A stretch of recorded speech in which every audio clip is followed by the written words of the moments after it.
Thank you, everyone. I'm really happy to be here. I feel incredibly special just looking at your guys' name tags, the companies you work for, and some of the names I've seen along the way.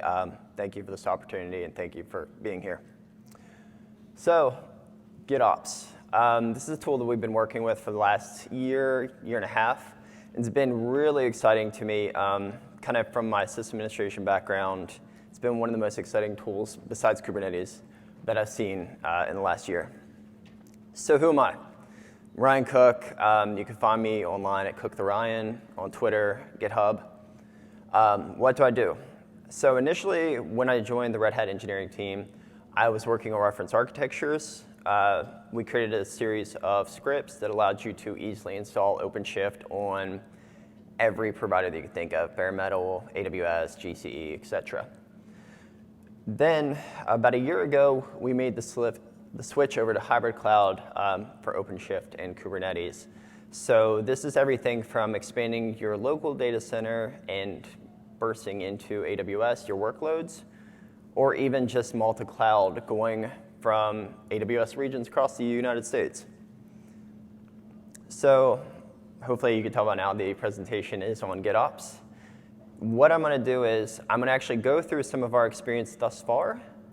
And then the really cool thing is I'm going to attempt to do a rather large live demo. So everybody cross their fingers for me because you know how live demos go. So GitOps.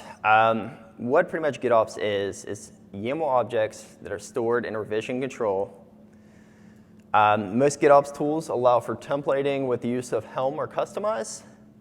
And then honestly, if you just want to get quite simple with it, all GitOps is kubeapply-f, your repository path, running over and over and over again. So you can either have GitOps running or just an intern running kubeapply-f a bunch. Just complete up to you. And the really fun thing that I've liked about it versus some of the things we've seen with KubeFed is the fact that there are really no limitations in the objects that can be managed by Git or deployed with the GitOps tool. So everything from CRDs to your authentication for your cluster to machine sets to everything your developer or sysadmin would possibly need to do to a cluster. Here's a diagram of what it looks like. So you have your YAML file, you commit it to Git, and then you see your GitOps tool running in a container on your Kubernetes cluster, and it's constantly querying that Git repository and then distributing the resources out to your Kubernetes environment. This could either be a local Kubernetes environment or a remote Kubernetes environment.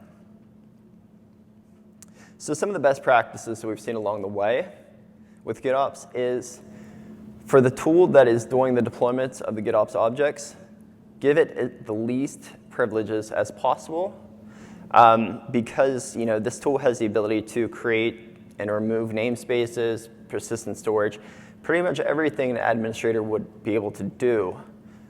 On the other side of that, you need less accounts for people. A few years ago, there was a big movement around removing SSH from production.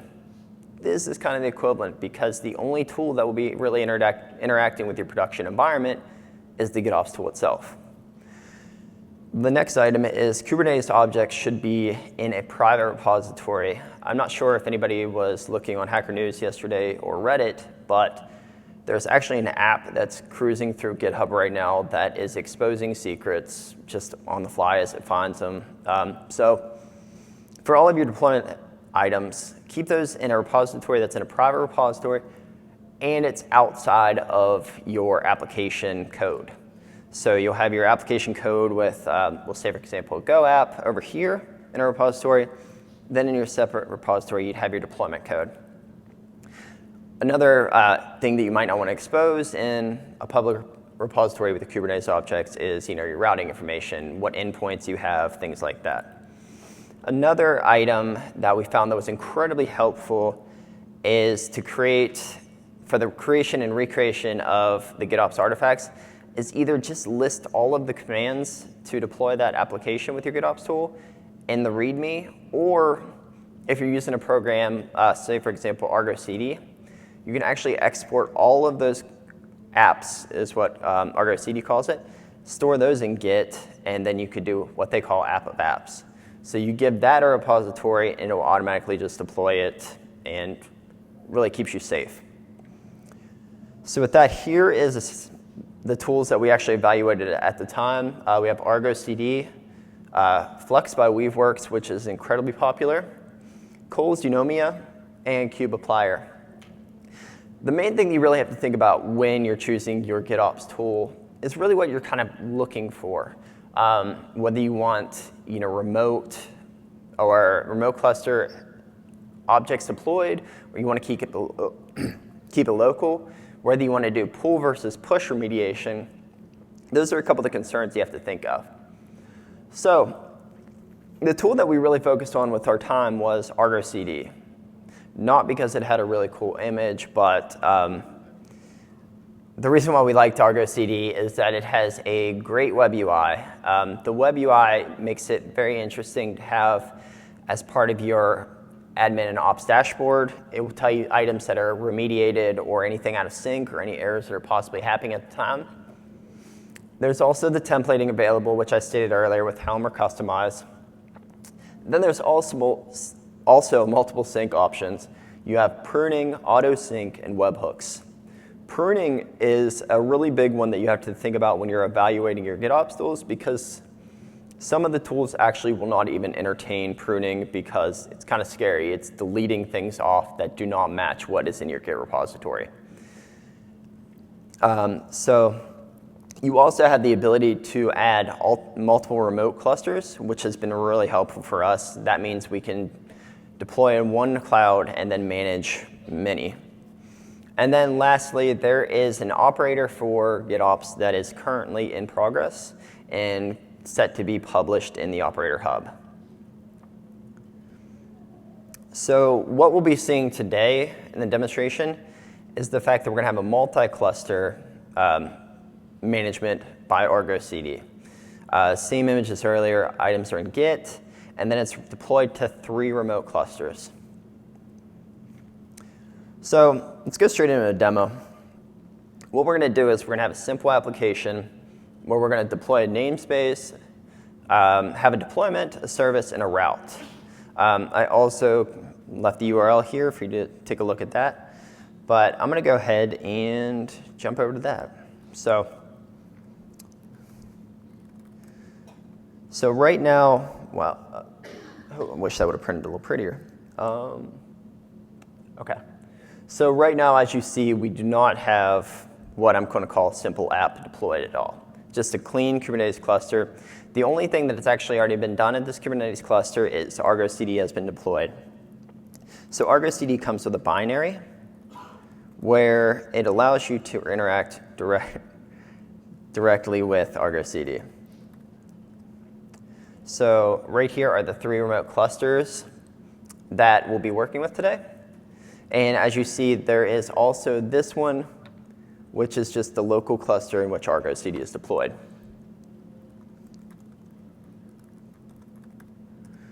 I've already preloaded a Git repository in to Argo CD. So let's go ahead and deploy our simple app.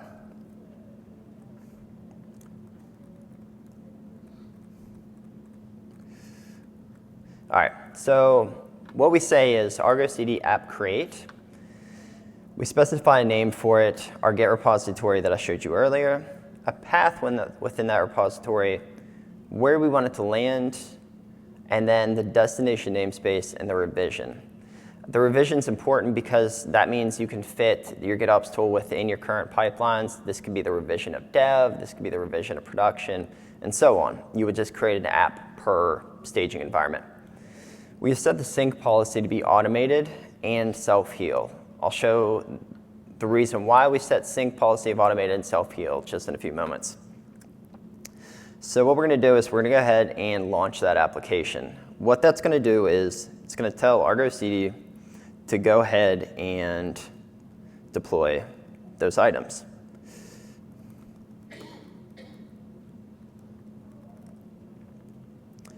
So as you see here, I forced a sync just for timeliness, and our items are now deployed. So if we do a cgit route -n Argo CD, Oops, helps if I specify the right stuff.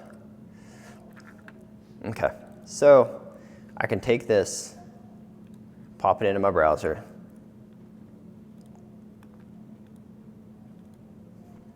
and we just have a simple Apache page.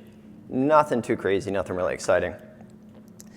But here's where actually GitOps shines. So let's say, for example, it's late at night, an on-call situation, and you actually accidentally do this.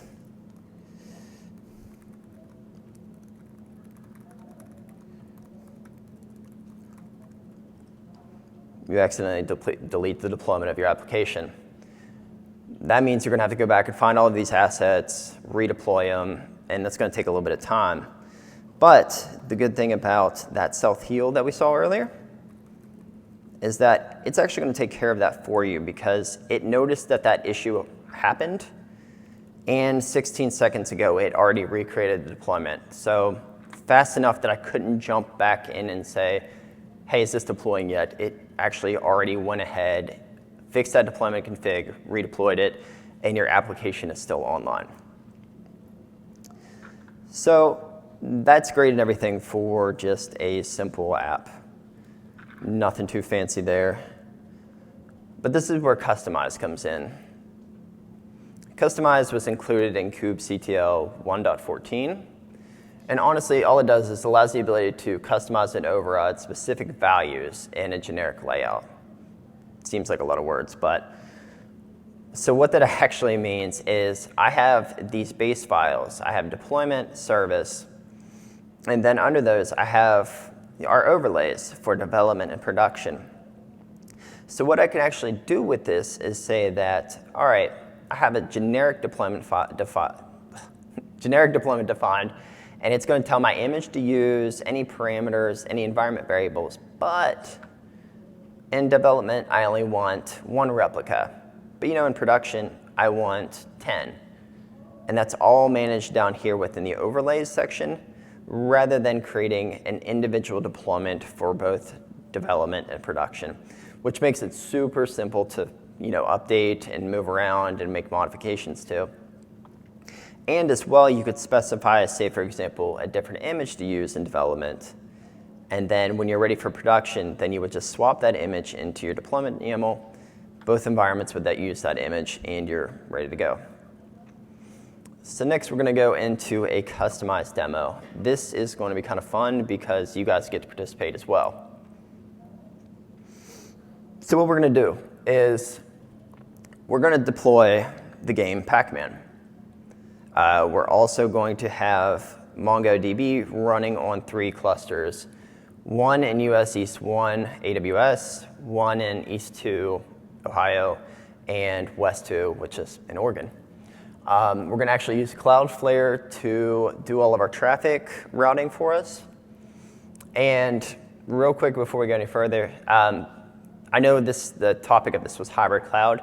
I couldn't get us access to be able to play the game from our Boston data center, so I had to move everything to AWS. So sorry about the hybrid cloud name, but we're doing multi-cloud. Same approach that we did with this demo that I'll show today could be done with your hybrid cloud in Office to AWS GCE environment. So kind of similar to what we saw earlier. We have our customized Pac-Man namespace to be deployed. You have a deployment file. You can specify different replicas, your service, and a route is created. I've also included the code you see at the bottom, and then I'll have that at the end as well. So we're going to have 2 different paths within the repository. One's going to deploy Mongo, and one's going to deploy the Pac-Man assets. It means I need to start now. OK.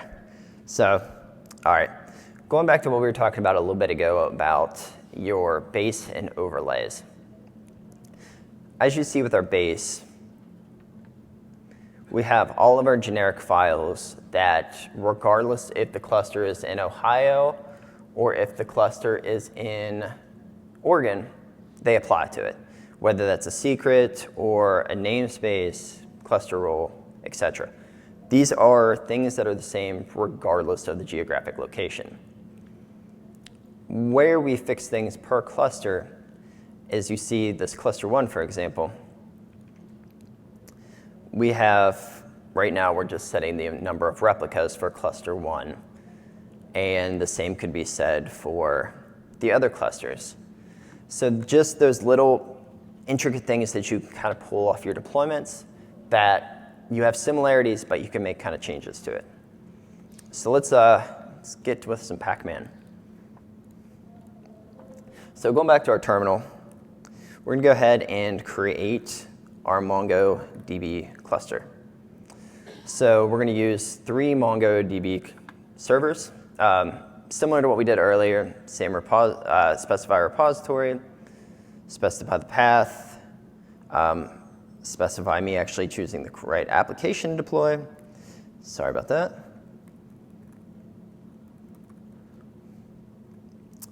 There we go. All right. Specify the namespace, the revision, and the sync policy. So I'm going to go ahead and do this 3 times.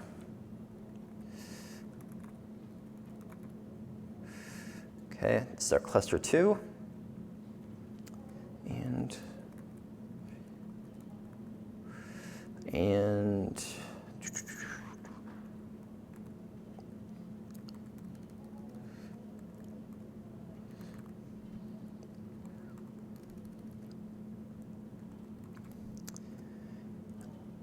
our cluster 3 Mongo. So, that's a lot of text. So that's where the beauty of the Argo CD UI comes in. As you can see, the assets are already being deployed. Cluster 1 already has the deployment set up. Cluster 2 just finished up, and cluster 3 is now deploying all of the resources. So what we have to do from here is we need to actually set up the cluster. So what I'm going to do is I'm just going to actually check and make sure that our deployments are ready.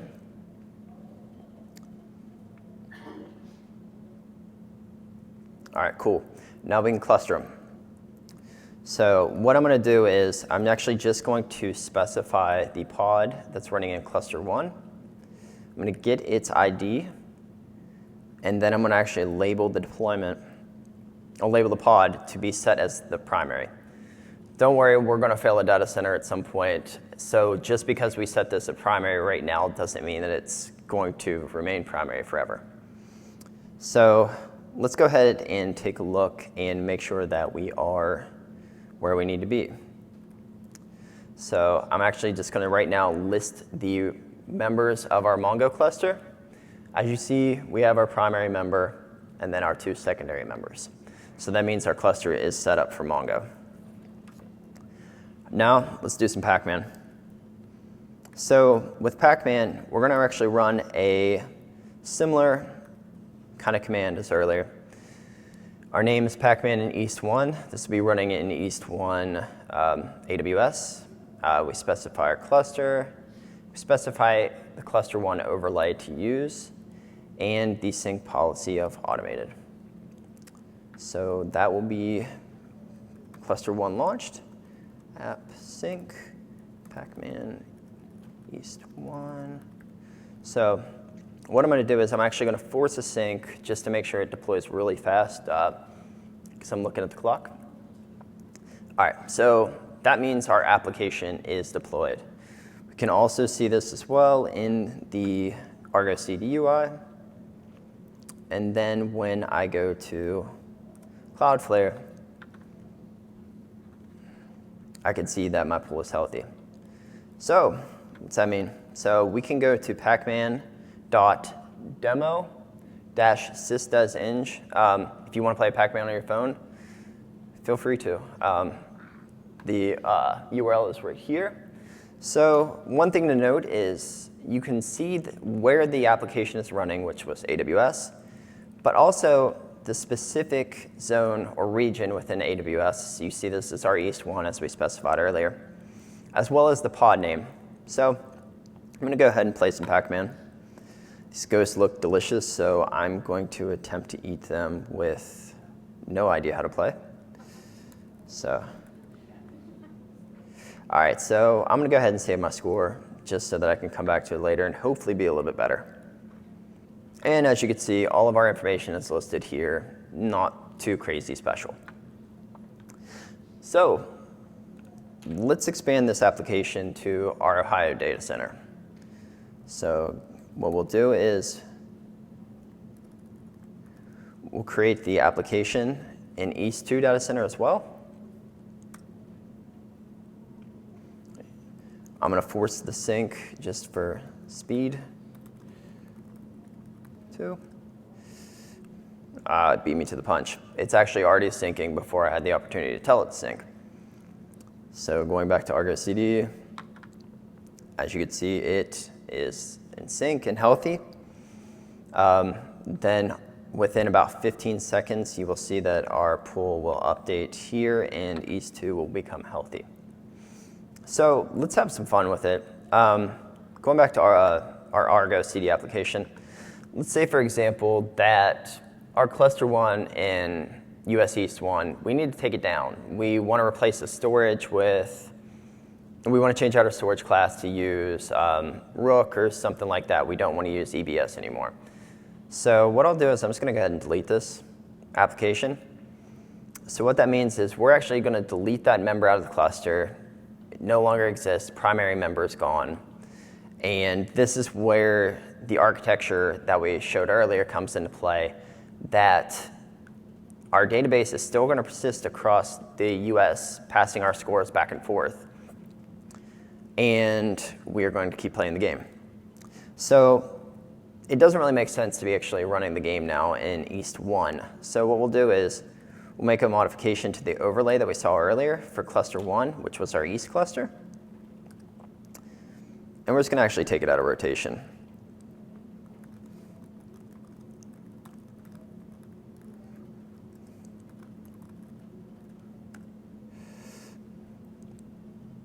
So we pushed a commit into our overlay change that says, don't run any pods in East 1, but just retain all of the assets there because we might come back to it at a later date. So I'm going to go ahead and force a sync.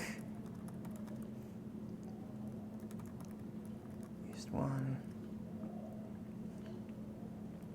And the only reason I'm forcing a sync is just due to timeliness.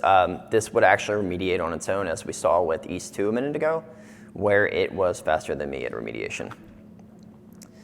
So going back to Cloudflare,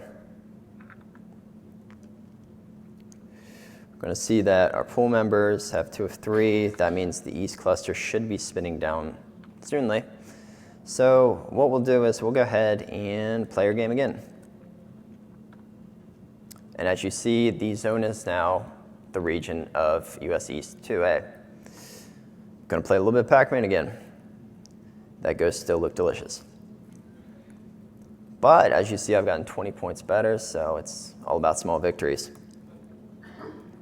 All right, we're going to go ahead and save our score. So the important thing to really note here is the fact that we've crashed or completely removed the cluster 1 Pac-Man database. We've taken it completely out of East 1, and now it's running in East 2.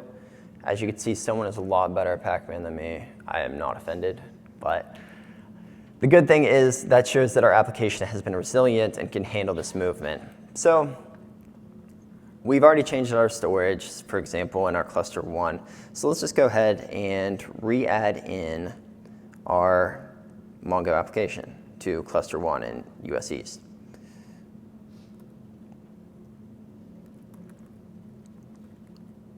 If I can remember the tag that I used.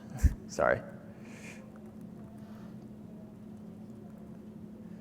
Okay, so what we're going to do is we're going to add this member back in.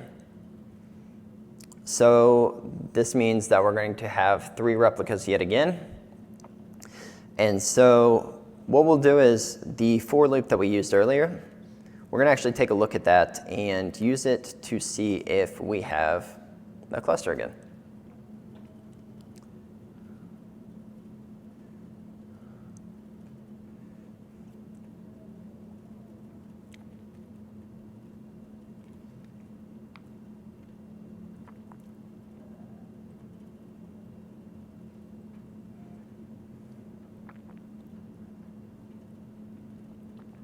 I promise we will not wait the whole 300 seconds. Okay, cool.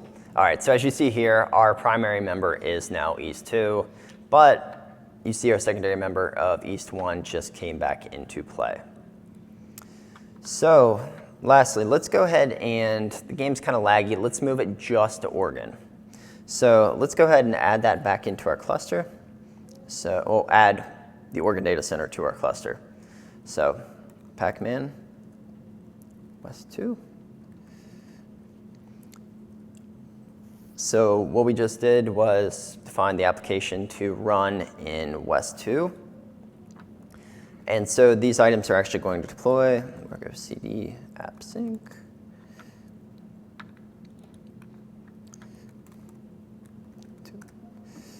Okay, it beat me to the punch yet again. All right, so we want to remove the ability to run in our East 2 data center. So I'm going to take this out. We're going to commit it of East 2. Okay.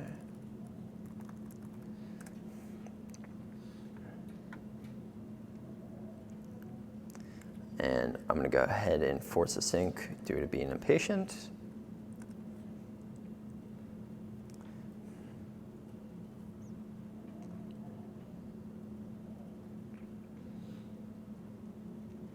Okay, so going back to our app, this was showing what it was earlier, where it was only running in East 2. This will flash over to West 2 as our only member in a few moments. Go back and play our game. As you see, our region is now West 2, and that means the application is only running in AWS Oregon. And you guys get to see me be awful at pacman one more time.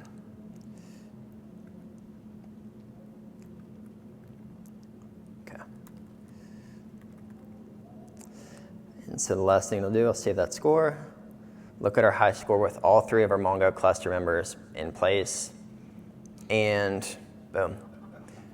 So a lot of people are a lot better at pacman than I am. If anybody wants to stay after and show me how to play pacman, I would appreciate it. All right, so let's go ahead and add all of our data centers in and just pretend that our app is super duper popular and we just want everybody around the world playing it. So we'll kick our app members up in cluster 1 and cluster 2 to have replicas.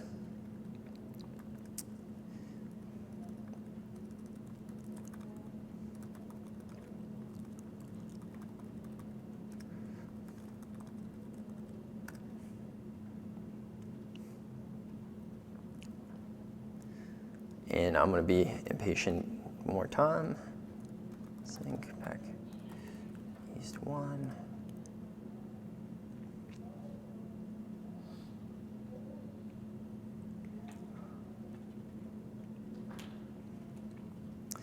And pacman East 2.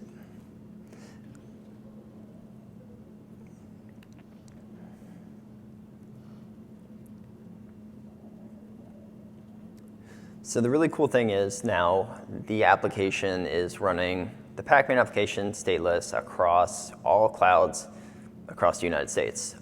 So, you know, when you go to play your game again, you may end up in Virginia, Ohio, Oregon, wherever, maybe back in Oregon like I was.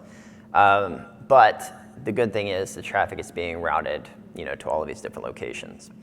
I think the big takeaway here is that the strength of overlays kind of allows you to make modifications and move your app where it's needed at the time, whether it's due to maintenance or any data center issues that you may see.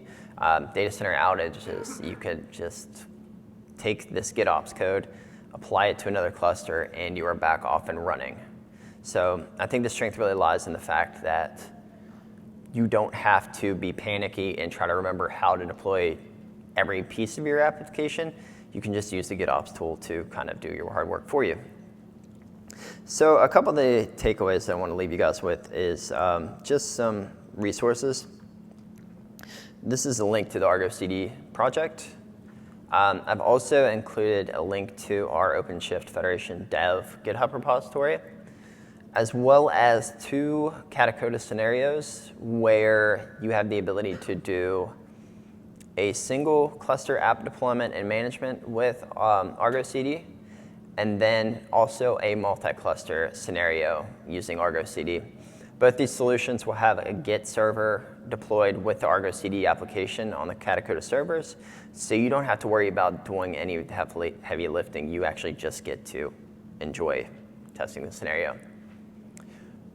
One thing I wanted to include, just as my wrap up before Q&A, is that I know that I used OpenShift in this, but the things that I showed today with Argo CD and GitOps apply to whether you're using pure Kubernetes, whether you're using GKE, whether you're using Azure's Kubernetes or AWS's Kubernetes offerings. So it's a really powerful tool regardless of your cloud. You can specify your load balancers, services, etc. So that is it for slides and the demo. If anybody has any questions, we can take those now. I would just like to remind you all that questions can be asked at the mic in the middle of the room.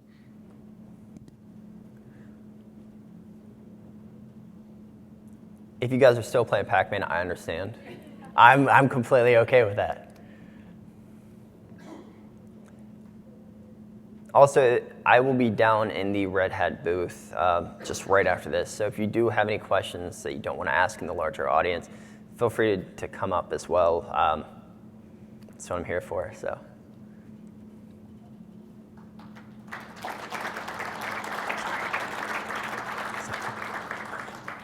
Thank you. Are there any questions? Going once, going twice, going to play Pac-Man? Thank you, Ryan, for sharing GitOps with us. Thank you. Let's give him a round of applause. Thank you, everybody.